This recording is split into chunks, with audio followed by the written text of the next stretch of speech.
शाम का वक्त था। अम्मी जान आरामदेह कुर्सी पर बैठी तस्बीह पढ़ रही थी। रहीम इनके पास बैठा इनके पाँव दबा रहा था। अचानक रहीम के फ़ोन पर इसके मैनेजर की कॉल आती है, जो किसी बड़े माली नुकसान की खबर देता है।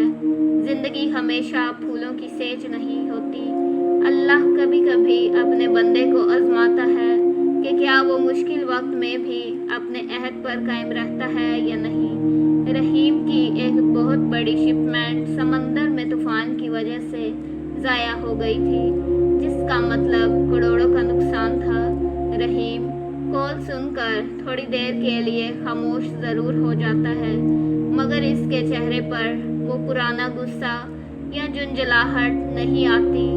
अम्मी जान फिक्रमंदी से, क्या हुआ बेटा, सब खैरियत तो है ना? तुम्हारा चेहरा क्यों उतर गया? रहीम माँ का हाथ चूमते हुए, कुछ नहीं अम्मी, बस थोड़ा सा नुकसान हुआ है। शायद अल्लाह को मंजूर था कि मेरा माल पाक हो जाए। आप परेशान ना हो, जब तक आपका साया मुझ पर है मुझे करोड़ों के नुकसान का खौफ नहीं है। अगले दिन रहीम ऑफिस पहुंचा तो इसका स्टाफ खौफजदा था कि अब रहीम सब पर चीखेगा जैसे वो पहले किया करता था। मगर रहीम सबको मीटिंग रूम में बुलाता है और सुकून से बात करता है। देखो, नुकसान बिजनेस का हिस्सा है, हम मेहनत करेंगे और इसे दोबारा हासिल कर लेंगे।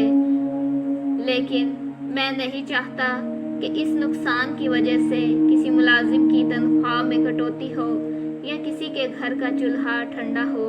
हम अपनी अय्याशियों में कमी करेंगे, मगर गरीब का हक नहीं मारेंगे।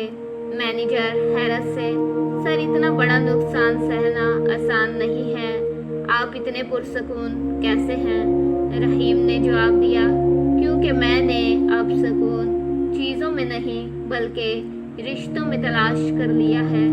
जिस रात मैंने अपनी माँ को घर से निकाला था, मेरे पास सब कुछ होकर भी कुछ नहीं था।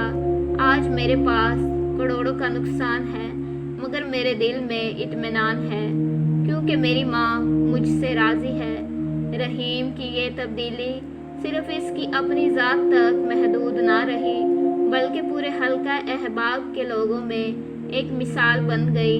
लोग इससे सीखने लगे कि असल कामयाबी बैंक बैलेंस नहीं, बल्कि वो दुआ है जो किसी के दिल से आपके लिए निकलती है।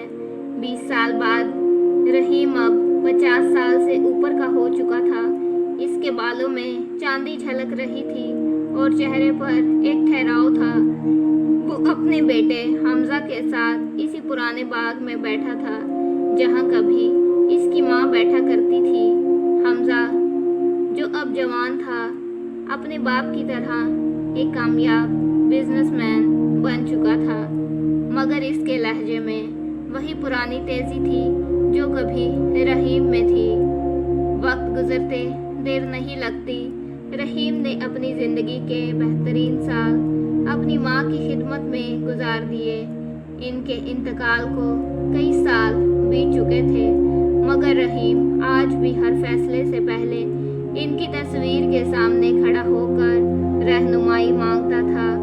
आज इसे अपना अक्स अपने बेटे हमजा में नज़र आ रहा था।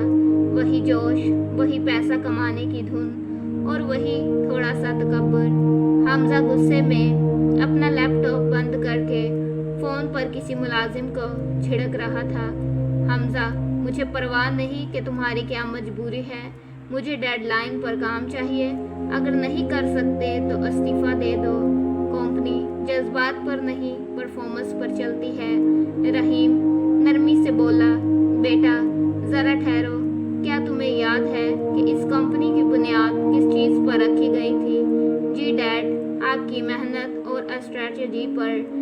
रहीम ने मुस्कुराकर जवाब दिया, नहीं हमजा, इसकी बुनियाद एक दुआ पर रखी गई थी जो एक बारिश वाली रात एक अस्पताल के आईसीयू के बाहर मांगी गई थी। मैंने जब भी किसी का दिल दुखाया, मेरा कारोबार गिरा, और जब भी मैंने किसी के आंसू पहुँचे اللہ نے مجھے وہاں سے عطا فرمایا جہاں سے میرا وہم و گمان بھی نہیں تھا۔ رحیم حمزہ کا ہاتھ پکڑتا ہے اور اسے اسی پرانے کمرے میں لے جاتا ہے جو اب ایک لائبریری بن چکا تھا۔ وہاں دیوار پر ایک بوسیدہ سی چادر فریم ہوئی لگی تھی۔ یہ وہی چادر ہے جو امی جان اس رات اوڑھ کر گھر سے نکلی تھی۔ یہ چادر دیکھ رہے ہو، یہ میری سب سے بڑی جائیداد ہے۔ یہ مجھے یاد دلاتی ہے کہ انسان چاہے کتنا ہی بڑا کیوں نہ ہو جائے، اپنی جڑوں اور اپنے والدین کی عزت کے بغیر وہ صرف ایک مٹی کا ڈھیر ہے۔ بیٹا، کامیابی وہ نہیں جو بینک میں نظر آئے، کامیابی تو وہ ہے جو ماں باپ کی آنکھوں میں سکون بن کر چمکے۔ کچھ ہی دنوں کے بعد رات کا وقت تھا کہ رحیم بستر پر لیٹا تھا۔ اس کی طبیعت کچھ ناساز سی تھی۔ حمزہ اس کے پاس بیٹھا اس کے ہاتھ دبا رہا تھا۔ کمرے میں سکون تھا اور وہی پرانی گھڑی کی ٹک ٹک سنائی دے رہی ہے۔ انسان کی زندگی کا اصل امتحان اس کا آخری وقت ہوتا ہے۔ رحیم نے اپنی زندگی کو ایک مثال بنا دیا تھا۔ اس نے یتیم خانے بنوائے، غریبوں کی شادیاں کروائی اور اپنے ہر ملازم کو خاندان کا حصہ سمجھا۔ زندگی کے سفر کو دیکھتا تو اسے کوئی پچھتاوا نہیں تھا۔ رحیم کمزور آواز میں حمزہ سے مخاطب ہوا۔ حمزہ، میری بات یاد رکھنا، جس دن میں نے اپنی ماں کو گھر سے نکالا تھا، اس دن میں دنیا کا امیر ترین فقیر تھا، اور جس دن میں نے ان کے پاؤں میں سر رکھا میں کائنات کا بادشاہ بن گیا۔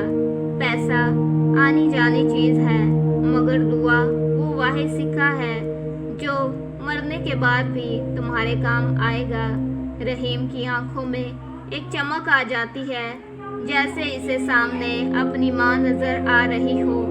وہ مسکراتا ہے اور آہستہ سے کلمہ پڑھتا ہے۔ رحیم اس دنیا سے چلا گیا، مگر وہ اپنے پیچھے ایک ایسا بیٹا چھوڑ گیا جو اب غرور نہیں بلکہ محبت کی زبان بولتا تھا۔ رحیم کی کہانی ہمیں یہ سکھاتی ہے کہ زندگی کی اصل دولت والدین کی دعا اور عزت میں ہے۔ جو شخص اپنے والدین کو نظر انداز کرتا ہے، وہ چاہے کتنا ہی طاقتور کیوں نہ ہو، وہ ہمیشہ ادھورا رہتا ہے۔ والدین کی قدر کریں اس سے پہلے کہ وہ صرف ایک یاد بن کر رہ جائیں۔ کہانی کا بقیہ حصہ پسند آیا ہو تو لائک، شیئر اور چینل کو سبسکرائب ضرور کر لیجئے۔